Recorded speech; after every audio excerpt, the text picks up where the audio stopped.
क्या आपने कभी सोचा है कि अगर आपका पसंदीदा खिलौना अचानक गायब हो जाए तो आप क्या करेंगे?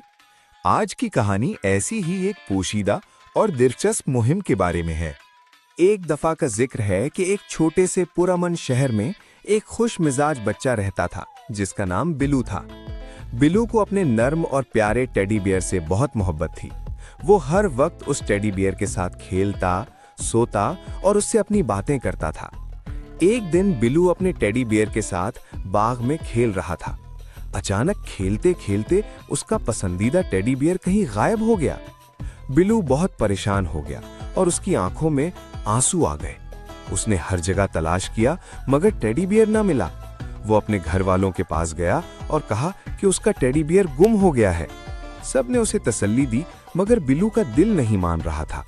वो सोच रहा था कि आखिर उसका प्यारा दोस्त कहाँ चला गया। अगले दिन ब्लू ने अपने करीबी दोस्तों को बुलाया ताकि वो मिलकर टेडी बेयर को तलाश कर सकें। उसके दोस्त बहुत मददगार थे। वो सब मिलकर जंगल की तरफ गए जहां करीब ही एक छोटा सा हरा भरा जंगल था। रास्ते में उन्हें खरगोश मिला, फिर एक होशियार लोमड़ी मिली और एक दाना हाथी भी नजर आया।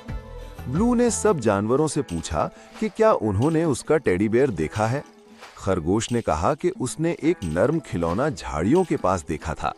लोमड़ी ने मशवरा दिया कि वो नदी के किनारे भी तलाश करें और हाथी ने अपनी लंबी सूंड से ऊपर नीचे देखकर रास्ता साफ किया ताकि सब आसानी से तलाश कर सकें।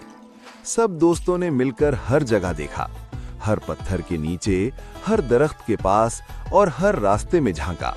ब्लू को उम्मीद थी कि वो जरूर अपना टेडी बेयर ढूंढ लेगा। आखिरकार बिल्लू थक गया था मगर उसने हार नहीं मानी। वो घर वापस आया तो उसने देखा कि उसकी छोटी बहन कमरे में उसके टेडी बियर के साथ खेल रही थी। बिल्लू पहले तो हैरान हुआ, फिर मुस्कुराया।